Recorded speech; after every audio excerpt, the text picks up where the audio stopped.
Hello, good evening. Welcome, everybody. We have Parineeta with us, Parineeta Dandekar. This is a series which is called as Wednesday Webinars. This is organized by Pune River Revival.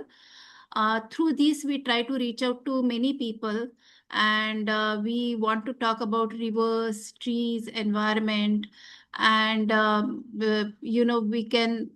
I'm not going to say educate, but we want to have more dialogues or more discussions on this topic.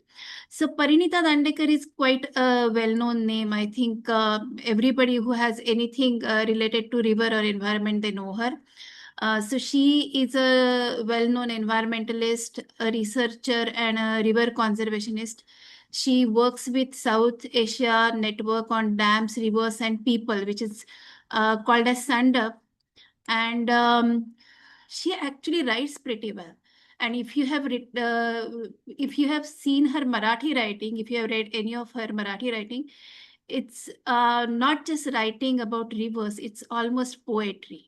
So she writes in a very poetic manner, and I would recommend, if you haven't read that yet, I would recommend you to read that. And it's a beautiful way to express about rivers.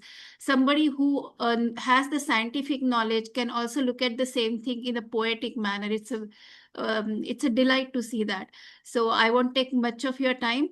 Over to you, Parineeta, and you can start today's webinar.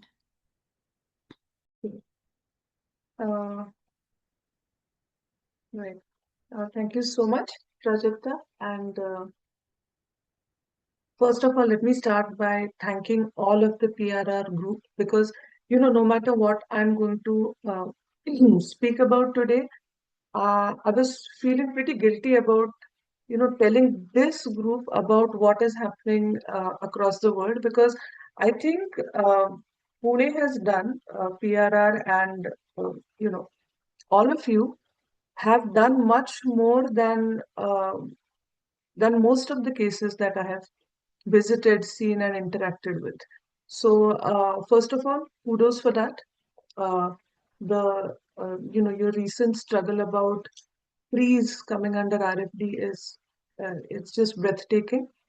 A lot of lessons to be learned. So I would not at all say that this is through this session we are looking at what lessons can we learn from the other examples of river restoration.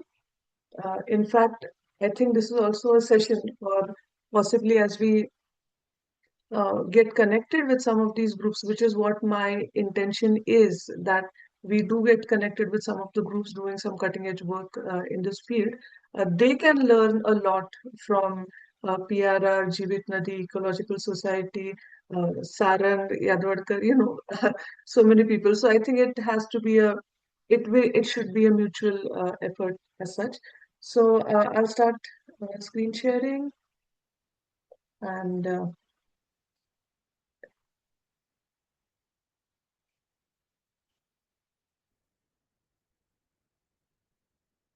can you see my first slide? Yes. Okay, great. So, wonderful. I'll try and go really fast through the presentation that I have. If we have some remaining time, I will also go through some other examples which are not exactly urban river restoration, but something else, also river restoration, but at a different scale. But let us first cover what it is that I have seen so far. In all of these cases that I will put forth today, I have actually visited them. I've talked with the people who are responsible, who are some of the people, of course, because most of them are very big projects, multi-year project, multi-decade projects also, some of them.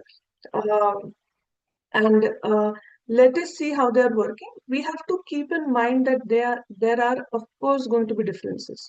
And these differences are such that, even between Pune and Indore, there are going to be differences. So between Pune and Paris or Pune and Melbourne, there are going to be huge differences. So that is understood, that is taken for granted. We know that.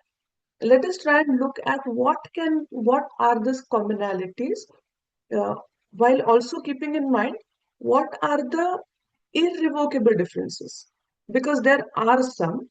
and what differences in those are something that we should be working about and we can address, and what are those that we cannot address. So three given major differences are, because I am right now talking only about the developed world, and this is also understanding that developing world, it might be, especially Bangladesh, it might be countries in Africa, they have also done something very spectacular when it comes to river restoration and equity in river restoration examples. Uh, Unfortunately, I'm not talking about them right now. I'm looking at only a few examples from the developed world. There is also a reason why I'm doing this. So one thing we need to keep in mind is that yes, the population pressures are low. Yes, the areas are huge. They do have a lot of areas. Yes, the budget outlays are also large. Although on that part we will come later, because the budget outlays are not as large as one would assume. So the budget is not the major constraint. Uh, and yes, the innovations are something we can really get inspired from. Again, that is something we can match very easily. So, keeping the differences and the similarities in mind, let us start. So, a bad image to start, when we are talking about river restoration, this is a bad image to start with, but I very intentionally wanted to start with this. This is the LA River, the Los Angeles River in the state of California. Highly urbanized, has been urbanized since the 1920s and the 30s. This river of about 51 miles is completely concretized. It is not concretized in patches. It is not concretized in some places.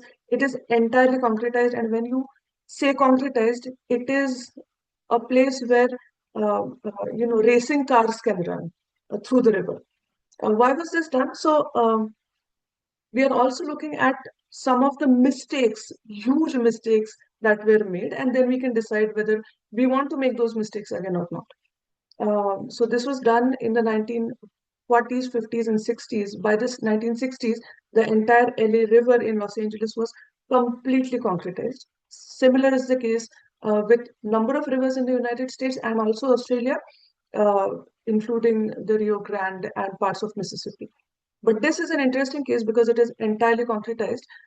This was done like it is being pushed in many places in India for flood control, because this place had extremely flashy floods. A hydrograph, something similar to India, with some seasons, some months of extremely heavy rainfall, and then not so much of rainfall. This region did experience flash floods, and so by 1960s, something called as the Army Corps of Engineers, which is akin the Central Water Commission in India, though slightly different in the way it interferes with almost everything to do with urban rivers. They came in, and their main responsibility was flood control, and they concretized this river. And I want to start with this because the champion for LA River was someone whom I see his reflection in so many of you. I see his reflection in Shailajatai, in Prajakta, in Sarang, in Amit, and so many people who are connected with these rivers. His name was Louis McAdams. And Louis, in 1980s, actually, the first thing that he did was he came with a wire cutter. And LA River at that time was completely fenced by chain link fences. And he cut the wire and he entered the river. And he said that this is our river. And he founded an organization, very beautifully called, very beautiful and very simply called Friends of the LA River. Friends of the LA River. I just love it, you know. We are not the children of river. We are just friends of our rivers, right? Bandhu. And I think that is the biggest compliment one can give to any entity, that we are friends with you. Uh, anyway, so this was Friends of LA River was formed, through which people, he said that people need to reach out to the river. He also then sort of strapped himself on the river when it was being concretized. So a lot of amazing things he did. But because of Friends of LA River, the momentum started that possibly this river can be restored. Even a river which is as lost and as failed as the LA River, it did start. You know how many years it took? It took nearly 40 years for the restoration vision to get converted onto some sort of restoration on ground. This is also LA River. And this is the part which I went to, which I saw. This is a very small part. Out of the 51 miles, only 11 miles are now being, the bottom concrete is being taken out. Only for 11 miles. Very difficult. It was extremely difficult. Also in LA River, the master planning of LA River involved communities right from the day one. More than 150 community consultations have already happened in the LA River.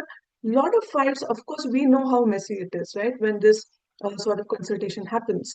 Uh, but it was definitely not a one-way street, though there was a federal, that is the central involvement, as well as the state involvement, and the county, that is the municipal corporation involvement. People played a very large role in the entire restoration.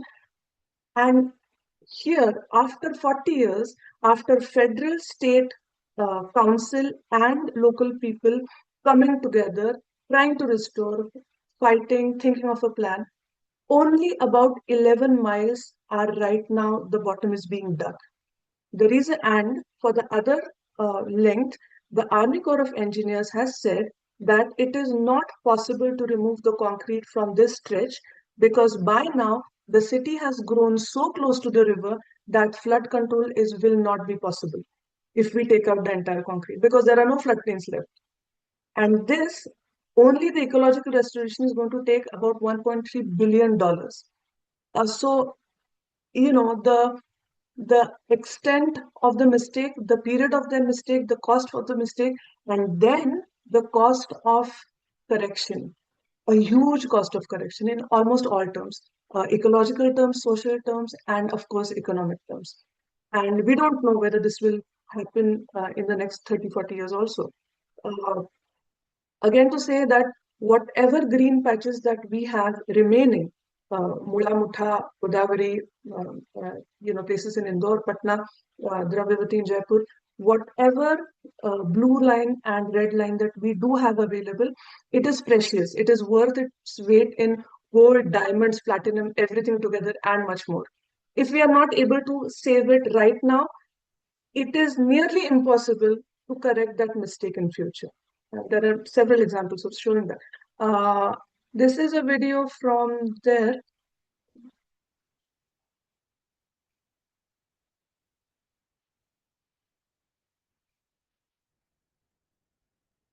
I think you know what, we will go to the videos later, or I can share it with you later. So let us not, because I want to cover all the examples right now. So yeah, and right now, also interestingly, a case similar to what Pune is going through, around 3 cases have been filed against the LA county right now. By whom? By environmental organizations like the LA Waterkeeper, even the Nature Conservancy. It pulled out of this LA master plan because one of the ways they are planning to restore the LA River is by building platforms of gardens over it. And the groups are saying that this is not restoration, this is again cementing the concrete, literally cementing the concrete, which is already in the river. And so the groups have actually pulled out and they have filed cases against a river restoration project, something very similar to what is happening in Pune. Um, yeah, so um, also, a very important part of LA River restoration is how they have underlined social equity. And I think that is something we need to keep in mind when we go ahead with restoration. Especially, I was pretty pained by seeing the images of Kuam restoration in Chennai, where the only way of restoring a river, one of the ways of restoring a river was to destitute or make destitute all the people on its banks. And who are those people? The poor people, the Kangarvasti, the temporary houses and the zhopda which are on the banks of the river. The first step is to take them away from their livelihoods and the place where they stay. There is a difference between a slum which is close to a river and a high-rise apartment which is built in the blue line, flouting and feeding money to different people. There's a big difference, and I think that we need to address equity issues in urban restoration. There is high time that we do that. Lest also because in all of the developed countries, the people who are affected are not the people whose livelihood and lives depend on the river. Whereas in India, even today in Pune, we have fisher folk, we have parit, we have uh, uh, a boat wala on the Sangam bridge who takes people across the river. We have people whose livelihoods are entwined with the river, and they are actually our very important stakeholders.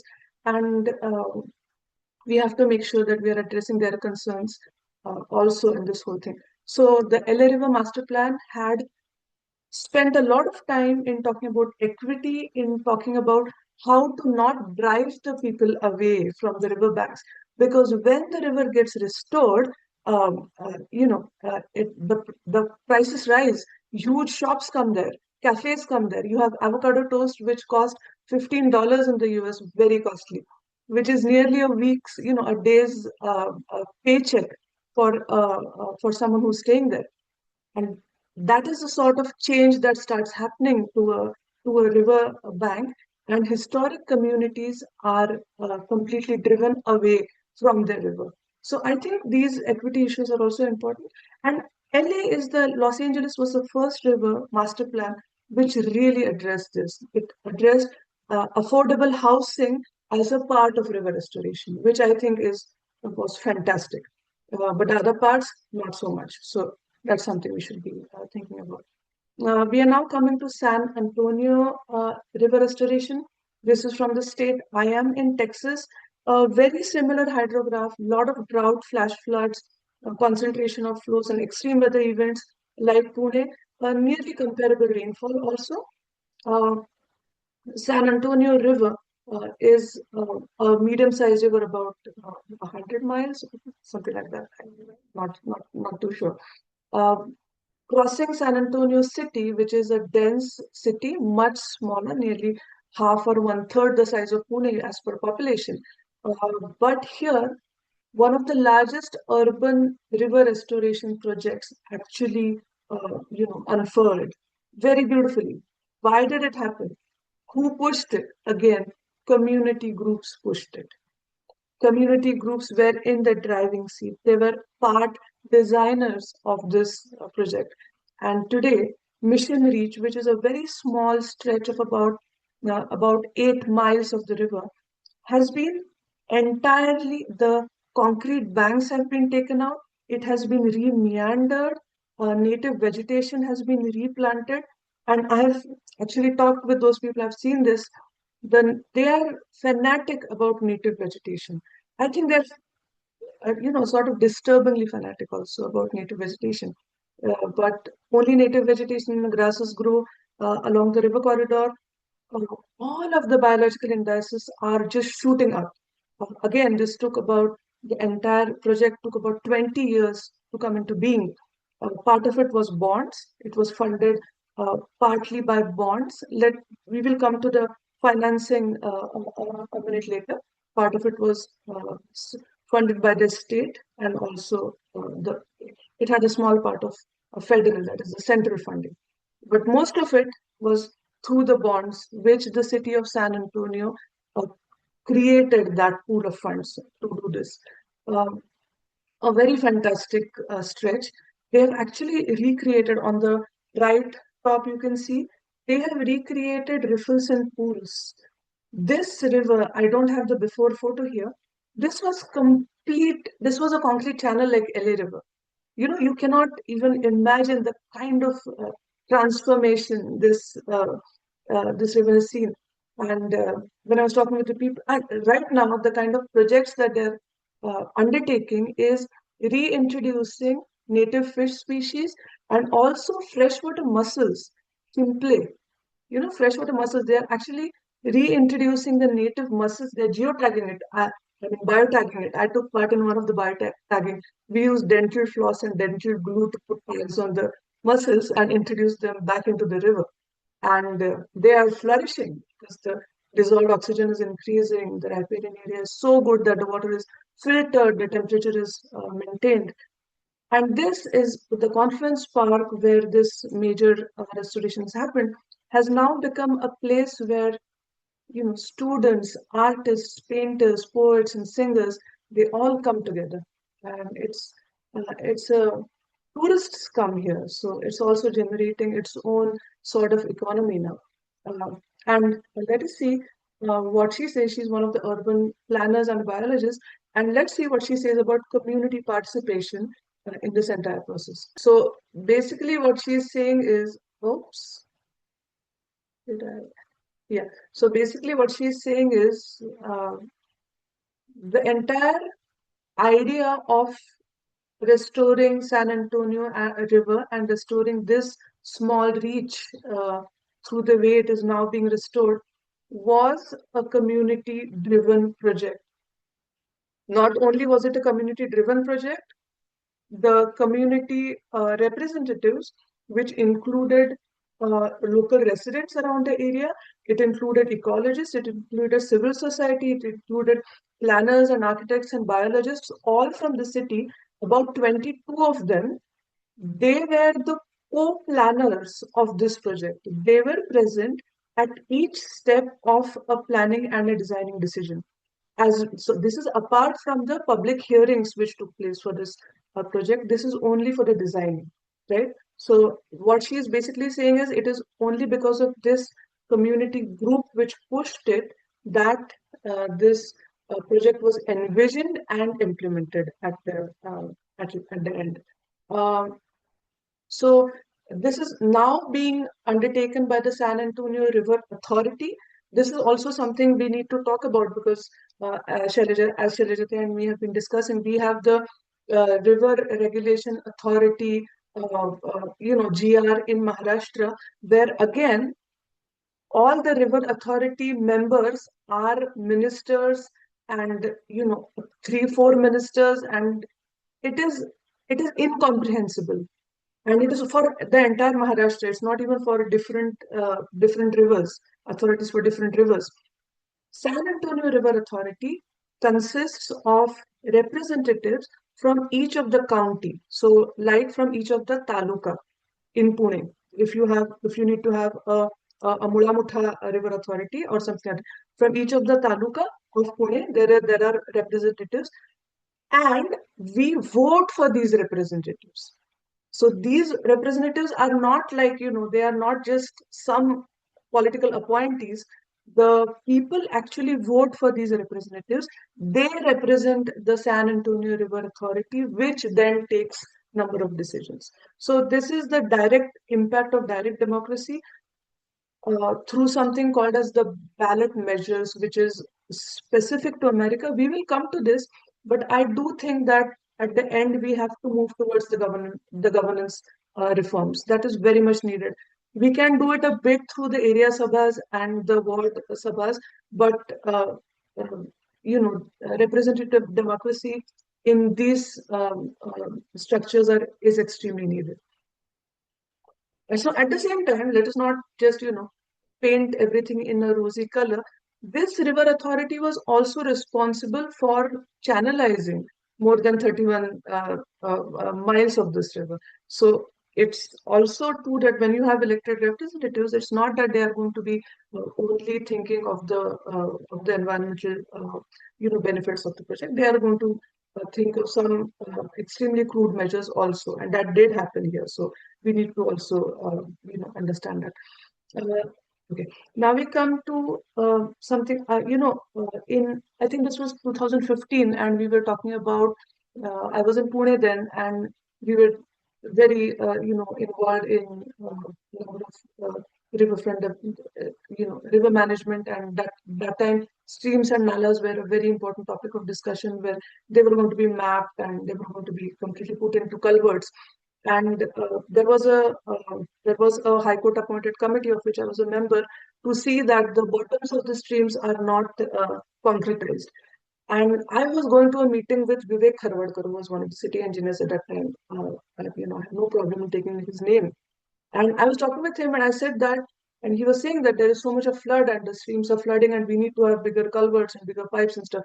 And I said that, but should we not talk about entire stormwater management of the city, right from rainwater harvesting? And he said, no, no, no, we are not talking about rainwater harvesting here. We are talking about these streams as flood channels. That's what we're talking about. So I think this alienation, this not understanding that uh, green infrastructure and stopping urban floods, what is the main problem? The main problem is the peak that happens. There is a sudden peak of water, which is the characteristic of an urban flood because of all the impervious surfaces. This is also the urban peak which causes something like death of more than 20 people in a watershed like Ambiloda in Pune. Something, all the Pune governance people should be ashamed about till the end of the time. If we are able to cut this urban peak, not even influence the flood so much, just cut the peaks of these floods, then urban floods can be very manageable. And we can very easily cut the peak of this flood by doing smaller things like rainwater harvesting, bioswales, rain gardens. We have been, Shailajata and me, we have been talking with government officials to at least have their government premises, which, captures most of the rain that falls into it. But and it holds tremendous impact. So I've been to Dallas, where this is being done by the Texas A&M University, where they have shown that green infrastructure measures like green roof, rainwater harvesting, rain garden, permeable pavement, and bioswales, a combination of all these uh, first order methods or measures that we can take, can cut the urban peak by about 35%, the flood peak. And this is also much more cost effective than the grey infrastructure, which is a large pipe. So, which in any case is, we cannot have as large stormwater drains to take all of the flash flood, because flash flood is once in a year or once in 5 year phenomena, and we cannot have redundant large infrastructure for that. So we do need to have green infrastructure, which is what is there in a number of cities. Again, I understand that this is also because they have a lot of space, but we need to at least have this planning in mind to do something like this. So at least in newer areas or wherever we have space, there is something like this which we can be doing. So what we see is biospace and rain gardens here. This is a rain garden and a biosphere in Austin. That is the city that I am in right now. This was a rain garden tour. So the watershed department also conducts rain garden tours for citizens, where all of us citizens, we tag along with the very enthusiastic watershed government employee, a very enthusiastic government employee. So many ironies there.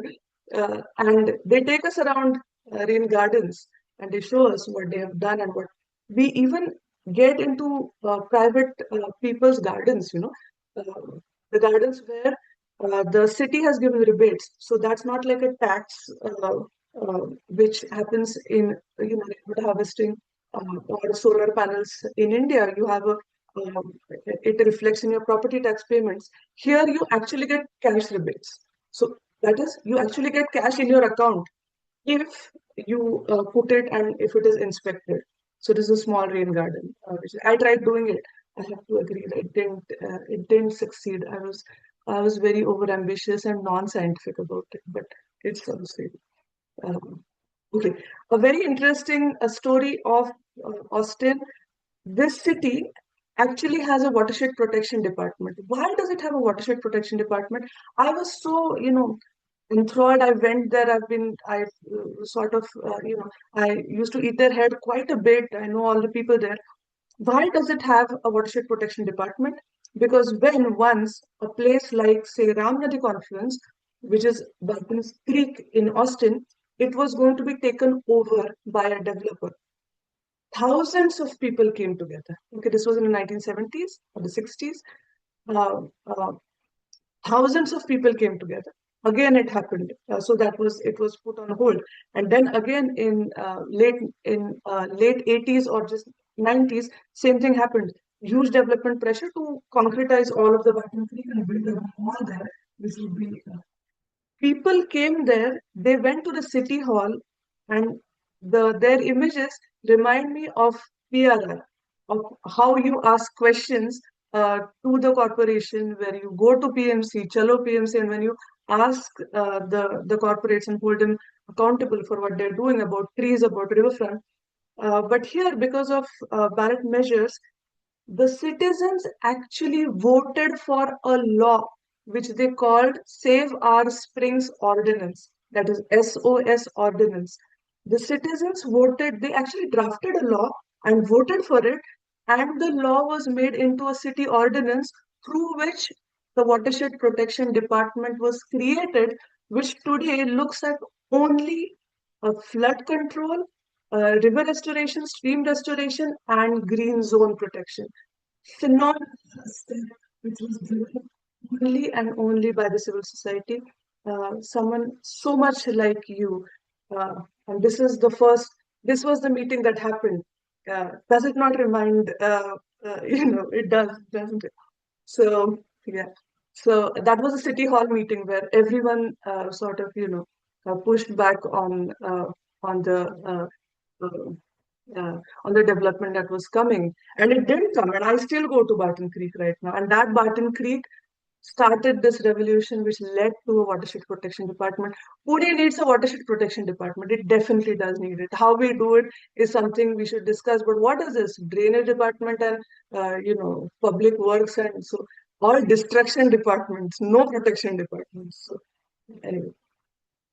We also have something called as wildlands for water. This reminds me immediately of Bukum, Buga, and Panshet and all of those places, which are the headwaters of the water that we drink and we get, the entire city gets. Um, Also, philanthropy is different, right? So philanthropy, um, and now see, hear me out, be patient with me, because this is a model which is possibly not acceptable for India. I have a lot of doubts about it, but just hear me out. These are novel ways of how things are being done. The Austin Water, which is the water utility supplying water, drinking water to Austin, or for example, New York water utility. What they have done is they have actually gone into conservation easements, that is, conservation agreements with people and communities who live in the headwaters, told them protect your grasslands, protect your forests, don't cut your forests. Why would you cut your forest for money? Then this is, let's get into an agreement. We will be paying you a part of money, which we will otherwise be spending on stormwater management or water treatment. And that part goes, your property remains yours. We don't buy it out from you. Most of the time, sometimes they do, but most of the times they don't. But you have to agree to some management rules. And in Austin, the Austin Water has actually bought 43,000 acres of headwaters. And I have actually been there. So this is one of the pictures I've taken when we as volunteers, we go to these places, we spread grassland seeds. We take care of the trees there. If there are, this is a limestone aquifer, so this is a karst aquifer, there are not many caves. We clean the mouth of the cave so that the water infiltrates. Doing all this has protected the headwaters of this city.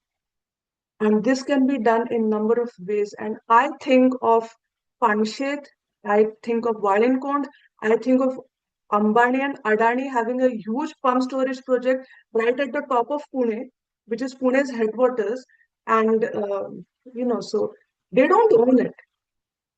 We don't own it either. People who live there own it, but we do take their services, and it is high time that we, recognize the services that the headwater communities have been giving us, and evolve some way of protecting it, protecting the sacred groves, protecting the headwater springs, not only for devotion and not only for putting out a gomukh there and going and doing puja there, but actually actively protecting the life-giving, water source of that region. Uh, okay, this is Eliza Springs. Please, someone keep me aware of the time. This is we are now talking about daylighting. So when I think after this, we can take questions because we have a few questions. And okay, what I'm suggesting is if you have more things to share, we can have another session later. okay, okay. So you think I should wrap it up here? After this daylighting, we can Okay, take question answers, and then we can have one okay, more follow-up session for sure. okay. Sure, sure. Let's do that because it's very difficult to for me to stop once I've started. So now that we've taken this break, this is a good time. Um, So yeah, so daylighting is this fantastic approach of actually, think of the name daylighting, showing म्हणजे लहान बाळाला जसं पहिल्यांदा आभाळ दाखवतात, so daylighting. You show it, you show the river, the sun again. What can be more beautiful than that? That is what is being done. This name came from a very scientific parlance, but it means something so beautiful. And I have visited a number of daylighting examples, some in Europe and some in the US. I have not seen the Korean example, the most celebrated one of that. But so this was an aquifer which was completely under culverts. This is a spring. It is actually a bubbling spring, and it has something called blind salamanders, which is an endangered species in the US. And this spring was completely under culvert. It was taken out. It serves so many purposes. It improves the hyporic zone. Hyporic zone is something I wish I could have covered right now. Prajakta, let me cover hyporic zone, okay? And then we'll stop. Sure. Yeah, yeah. So, so the concrete was taken out. This is better for flood control if you have the space around it. However, with increasing climate change and increasing extreme weather events, we are seeing that our grey infrastructure is as it is not enough to contain the floods. So in that case, if it is open and you can see that something is flooding, it's much better than houses having their foundations shaken, like happened in US or New York. And then you have to open something and find it is an entire river under your house. So daylighting is something, and some of the daylighting projects have something called as ghost tours, ghost walks. I've been on one of the ghost walks. Where you actually follow a river, which is not a river. It is just a street on which there are arrows which says that there is a river under. And it talks about the historical events of that river, the ecology of the river, what happened to the river. And you just go through a street walking over a river. That's the ghost walk. And then suddenly you come to a place where the river is daylighted. This is the Bivray River in Paris, which was daylighted. Again, because of, I have a video about it, I can share it with you later. Again, done only because of local groups, local pressure, and then the resulting answer from also local funds. So that's something. So let me just go to yes, this is something very interesting. Uh, Everything else we'll cover later, but this is something. This is Catherine Lynch. Now she's a sort of a friend. Well, I shouldn't be calling her that. Very senior, fantastic biologist and a city planner. And the name of this is to save a river, protect its liver. So, what is a river's liver? Liver is something which flushes out toxins from our blood, from human blood. And for a river, the zone that actually purifies, sort of purifies water and also controls its temperature while providing habitat and providing so many other services, reducing the heat island effect of places around it, is the hyporic zone. What is the hyporic zone? Hyporic zone is that small zone which is just between the surface of the channel and under the channel. It changes, but it's about 6 inches, something like that, 8 inches, something like that. And that is where the surface water goes into the river channel and comes up. This is a circulation. This is not groundwater. This is surface water going inside and coming up all the time. And this circulation causes the water to be filtered and biologically treated because of all the bacteria and macroinvertebrates and all the good people and friends who live there and detritus and nutrients. It also reduces the temperature. So when Catherine met me, she told me that the reason why she did it was because when she first came into Seattle, she couldn't walk in the streams because there were salmon which had come from the creek, come from the sea into the creeks, and then they vanished. And when she asked why they vanished, one of the reasons was because the water quality was bad and the water temperature was high. And these guys, again, this is Thornton Creek Association, a civil society group, which was then also supported by the Seattle city. So let me not just, say that it was completely done only by civil society. The city did give funding, but they entirely this was an entirely channelized section of the river, of the stream, of the Thornton Creek. It was just like LA, it was like Ambiloda, completely channelized. Walls from both places, also channelized from the bottom. It was taken out, dug out, dug out, and also the bed was dug out for about 5 feet, 7 feet, 8 feet at points. It was entirely re-engineered with logs, with organic things, with engineered sand. And today, and this is how the hyporic zone was reinstituted in this place in Seattle. This is Catherine. I also have her video if you want to see it. And what she was very excited was that after that, a beaver came to nest in that river. We saw a beaver's nest. Here you can see a beaver dam there.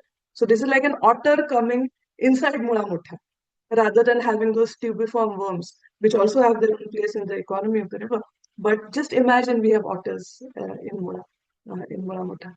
Possibly we can. Who knows? With all the brilliant work that you guys are doing, possibly that day is close. Uh, there's a lot to talk about. Main thing is talking about the governance uh, and the financing of this, the budgeting of this, also the other examples. Let me only end by saying that the engineering things and the novelties that we see are easy. They are very easy. The governance and the political part is what is more difficult. Like you guys know, I don't have to tell you, you know it much better than me firsthand. But and we have been talking about economic reform. We need to talk about governance reform. Governance reform does happen. We are the same country where PESA happened, FRA happened, RTI happened. This is not unheard of. This can happen with focused work and knowing that this is what we need to do. We need to, I cannot comprehend that we can have a riverfront development plan of 5,000 crores with funding coming God knows where. Here, all the funding is coming. The city is raising that money on bonds, and the people are voting whether they want that bond or not. So, I mean, who is JICA to give money for treating, and who is Amrut and central government, and what do they know about what people in Pune actually want? So, I think the governance is the biggest sort of piece of the puzzle, and that is what we need to. Baki, all this, we can come up with our own better solutions for our own rivers than this. So, this is just the fluff and the frills. Very beautiful frills, but frills nonetheless. So, that's it. I think we should stop. Thanks. Thank you, Parineeta. We'll definitely have a follow-up session mainly focused on governance, and you might have another examples. Also, we can, if you can share the videos, then we'll circulate it over the group. Sure. And we have quite a few questions here in the chat. If you want to take that. One second. Okay, Damini is asking, is green if infra equal to rainwater harvesting? I'm confused. Okay. So, when it comes to stormwater management or any other infrastructure projects on a river or on urban natural bodies, there are different ways of doing it. One is green infrastructure, which is kind of ecological ways of managing that problem. It might be housing, it might be electricity and power, it might be water. Green infrastructure includes all the things that we can do using natural processes. And gray infrastructure is gray is gray. What is gray? Cement and concrete is gray. So gray is something which is infrastructure heavy. So yes, rainwater harvesting is a part of green infrastructure. When it comes to green stormwater, so this is called as GSI in the US, like green stormwater infrastructure. And the other parts of this puzzle are rooftop gardens, rainwater harvesting, rain gardens, biospheres, permeable pavements, very important. All of them also need a lot of maintenance. Let me tell you, it's very easy to say all that, but a permeable pavement is a nightmare to maintain. But we can come up with things on that.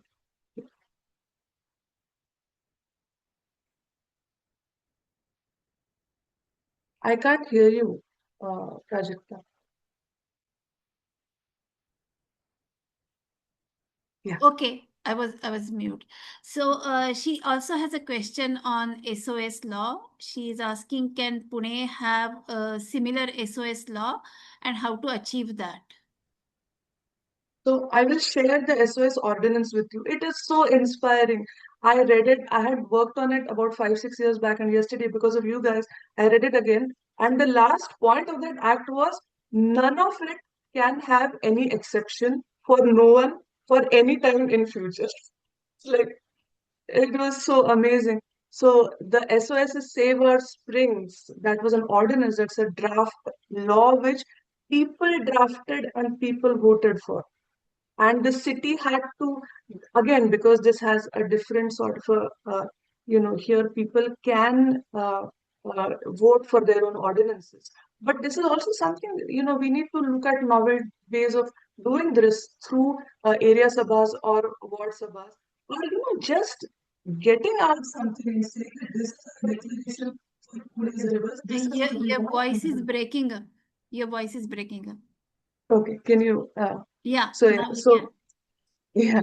Okay. So yeah, lots of stories, but basically something very specific to US, but something we can try through our ward sabhas and area sabhas also. So, Right. Okay. Shailata is asking under which section, she's asking about the governance, under which section discharge zones can come under protection. Shailajati, do you mean groundwater discharge zones and recharge zones? Yes, groundwater, in particular for the riverbank where the discharge flows are from the springs or the spring lines. So they are currently not under any policy. Yeah. I think this is something we need to discuss because just yesterday for this, I was looking at the Groundwater Act 2009, and it actually has a section which talks about activities which hinder groundwater recharge. So activities which hinder groundwater recharge are actually prohibited under the Groundwater Act 2009. So possibly something we can explore.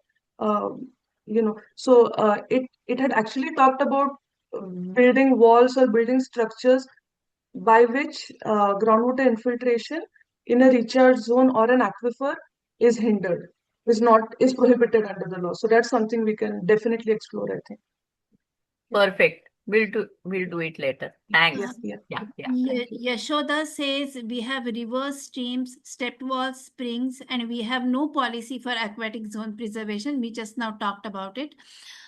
Any design planning can happen if the governance and policies are in place and implemented. PRR is doing excellent work by putting up a brave fight against bad policies and decisions. I would be more interested in knowing about river revival projects in countries like Thailand, Cambodia, Indonesia, Bangladesh, etc. So I think before Parineeta Yeah. answers that questions, I'm going to say that we are going to have yet another session. Maybe that's when we could discuss some of these countries. Yeah, absolutely. And especially Bangladesh. Bangladesh, if you look at Bangladesh, I would just suggest look at flood management of Bangladesh. Look at their early warning system and and after considering that Bangladesh is so densely populated, much more than Pune, and most of its land area is actually below, the sea level, the mean sea level. Considering that, they have done some really amazing things, and we should definitely look at it. Yes. Right, right. So Prashant is saying it's an inspiring presentation. Of course, it's too good. And he says, what is the status of the non-urban parts of the rivers all over the world? Yeah, again, something that we should keep for the next session, because the other part of the presentation was all about the non-urban part.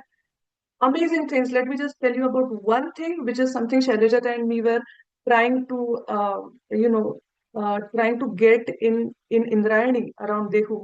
So there is something called as riparian easements. And riparian easements is where the municipal corporation or the governing body, it might be irrigation department or whoever it is at that point, actually signs agreements with the landowners who own the riparian land, where riparian belt of about 50 feet to 100 feet is kept preserved. 1,000 miles of such riparian lands are preserved in parts like Vermont. And you, of course, know the Room for River in Netherlands, where and again, headwater protection in the rural areas. So lots to talk about there also. Yes. Okay, which river is this? In Van River at One. Danapur. Excavation for a railway project. Sanju, do you want to read I this? take it. So in the No, one, I'll do this. yeah, which is in Akola. So excavation for a railway project was permitted only up to 3 meters depth. However, local complaints, Prajakta, you might have to go on mute. However, local Yeah. complaints, site observations, and official correspondence indicate that excavations may have reached approximately 20 to 21 feet with possible removal and transportation of riverbed material like sand, pebbles. So basically saying, can you guide on what are the most important technical and legal steps to identify, verify such, independently verify such things? I think it may be a big list, yes, but so we can. Yeah, yeah. So, well, uh, uh, the most useful thing that I can tell you is, please register this with something called as India Sandwatch. It is a very amazing platform. I think everyone should be looking at it. Uh, Upload it on India Sandwatch. There are people there who can actually guide you how to look at satellite images to see how deep the actual digging has gone into. So yeah, but again, I would like to take, so that's one suggestion from my part. Look at India Sandwatch. Also get in touch with me. I can possibly get you in touch with people who can look through the satellite images of how, or else of course you can also go there. But uh, I would suggest extreme caution. Sand mining for riverbed material is a very, very dangerous thing, and we have known so many accidents, which are not accidents, but actually, crimes against people who do that. So be careful while doing that. Do it through the satellite first. So that's one Yeah, thing. I I think would he's saying, like, yeah. yeah, Yeah, so go ahead. Sorry. I would like to take this opportunity to highlight. I've not talked about Indian river restoration at all, but I do want to take this opportunity of highlighting the extremely, calamitous implications of just deepening and widening rivers, which seems to be I would like to say a recent thing. It's not a recent thing. It started right from Jalyupta Shivar, which is just deepening and widening the river. We do need desilting of the river, but desilting is very different than deepening, widening, and actually opening the aquifer of the river, seeing that water and saying that Nadila Pani Lagla. It is it is criminal. One more thing that's criminal out of it is putting all of that excavated sand and material on the banks of the river. Riparian area actually comes down slopes into the river. River is the lowest point in the hydrography of a basin of a landscape, and you're actually keeping it on the banks. Two things happen: you will not get the flows that erosion will not make. Actually, waterlog the areas above on the other side, which happened. This is like, I'm so slightly angry about this. This happened in Marathwada. We have documented evidences of this, and we are still doing the same thing again and again. So restoration करू नका, पण निदान नदीची वाट तरी लावू नका. So that's yeah. Sorry. Yeah. I think this is the last question we are going to take today, which is I think Pranay is asking, are you aware of the river restoration work being carried out by NAM Foundation in Ratnagiri? Whenever I seek information about the scientific basis, methodology, approvals, or environmental assessments related to this work, the representatives of NAM Foundation are unable to provide clear answers. Instead, they repeatedly advise me to contact the local government authorities, stating that they were invited by them to undertake the project. I'm concerned that the river restoration activities may be proceeding without adequate scientific studies, environmental assessments, or public transparency. I have already submitted written communications to the concerned local authorities seeking clarification, but I have not yet received any response. Could you please advise me on which authority, regulatory body, or environmental organization can help review this matter and, if necessary, intervene to stop any unauthorized or unscientific river restoration work? Wow. Thank you. Is this not, this was, I think this was precise. I think I answered your question before you asked the question. I think we precisely talked about this. This is extremely disturbing, but the problem is it happens over and over again. I have personally seen in Vashishti River when there was a huge flood, boulders and silt coming in. We definitely do need to desilt the river. The government of Maharashtra also had a desilting policy. Your voice is breaking up again. Okay. Can you hear me now? Yeah. I'm sorry if there's nothing I can do about this, but so the government of Maharashtra after the 2023 floods, or I have the policy with me. I'll check out the date on that. They had come up with a policy about desilting, and that policy also they just said that for flood control we have to desilt rivers. We have to, and what does this desilt mean? Again, you either build walls using contractors or you dredge out a river using JCBs. That is the kind of either restoration or protection that we know of rivers. So the suggestions that we gave at that time was that we need to have geologists who are involved. We need to have community people, because in Vashishti, they actually broke the river, the fishing nets and the bandhans which were on the river, who desilted. So it was absolutely disastrous. One of the solutions might be to do it through Narega. So you have local, so you have people doing it manually. Of course, for some rivers it's very difficult. For Vashishti, where there are boulders and huge boulders, it's difficult. Which authority you talk to? You can talk to irrigation department. You can talk to you can talk to the taluka committee. You can talk with the watershed committee of that village. But take it from me that no one is going to respond to this, because no one knows what to do about this. This is a very important question. It has been a question since Jalyukta Shivar, but there are no major answers. What can be done is going through the revenue department and saying that this is actually removing the river sand and minerals of the river, which the revenue department owns. So, that can be one way of going about it. Otherwise, yes, I think, at the same time, we have to agree that rivers in Konkan need desilting. They form sandbars at their mouths. Floods bring lot of boulders and silt. The entire deforestation in their catchment means that huge amounts of silt reaches the river, raises the riverbed. So that does happen, and we do need to have. So I think if there is one river where this is demonstrated through a group of local people as well as geologists, it should be a river specific study. And if that is done, then that can be a good example. Otherwise, you'll have youngsters who are very, who want to do something like this, and they'll end up doing this. And when you see water, so, the problem is we equate river with availability of water. पाणी दिसलं की सगळं टाळ्या वाजवायला लागतं. ते पाणी कुठलं आहे? We are of a civilization who has rivers like Falgu, which are made entirely of hyporic flow. वरती एक थेंब पाणी नसतं.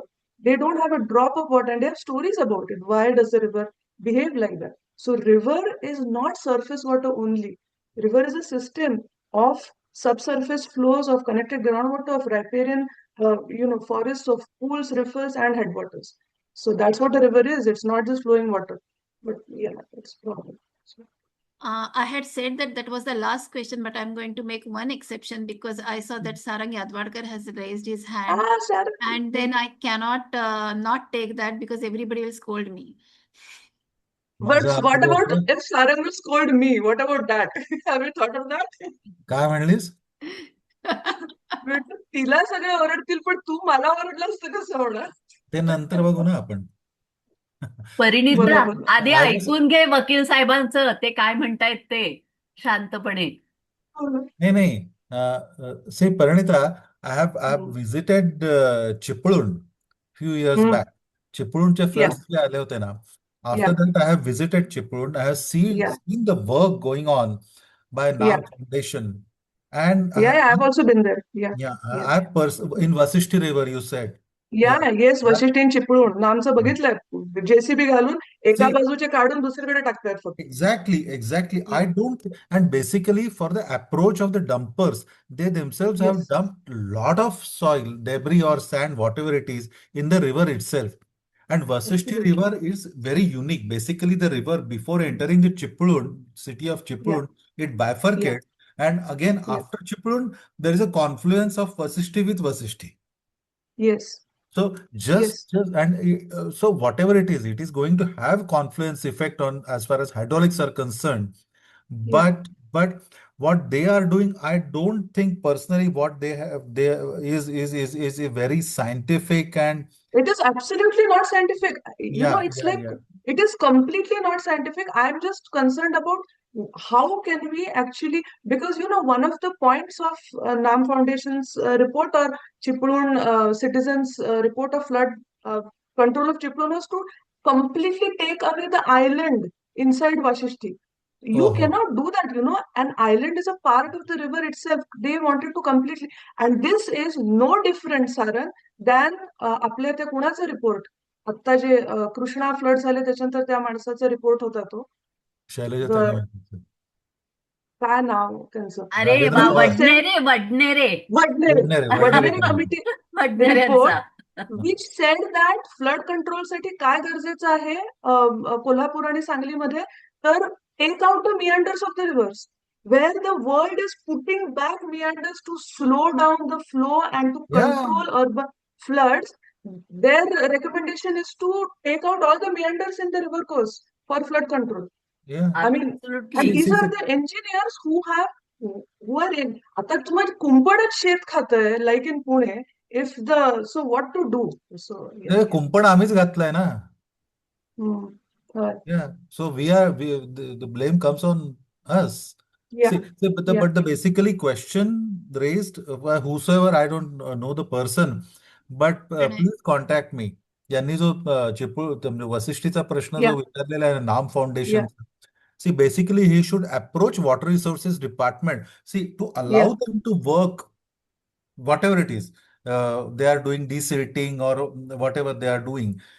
To allow them to work is falls within the jurisdiction of water resources department, and he should approach water resources department of that region about the details of ज्यांनी प्रश्न विचारलाय त्यांनी water रिसोर्सेसना ॲज वेल एज सारंग यादवाडकरांना अवश्य संपर्क करा. please no त्याच्यामुळे, problem. Yes, you are ते right. पुढे जाईल. We are way beyond our time, and it's still not Sorry enough. for No, that. you Yeah. don't have to say sorry because it is so good that we didn't want to stop it. And Thank you that's so why much. we want to have one follow-up session, which we cannot do next Wednesday because that session is already planned. Maybe the one after that we can plan for, Yeah, we can talk sure. about it. But Sure. this was extremely good, Parineeta. As you can see, Thank that you so much. nobody has dropped off, even though it has been going on beyond 9. And we Very would long. like to have more discussion with you. So do come back. Definitely. And those who have missed today's session, you can catch it up on the Pune River Revival YouTube channel. You can go to Pune River Revival. You can go to YouTube and search for Pune River Revival and share it with your friends and family. Thank you so much. Let me just end by saying that I am a big fan of all of you guys. You have been doing great work, and I'm sure that this is going to lay wonderful examples in the coming years. Possibly not right now, maybe not even in our lifetimes, but in some time close in नाही नाही, future or आपल्या slightly. आपल्या Thank you so lifetime much. मध्येच हो, तुझ्या तोंडात साखर पडो Yes. आणि लवकर काहीतरी Yes. Okay Bye. Thank See you. you. Bye. Good night. Bye, everyone. Bye. Good night. Good night.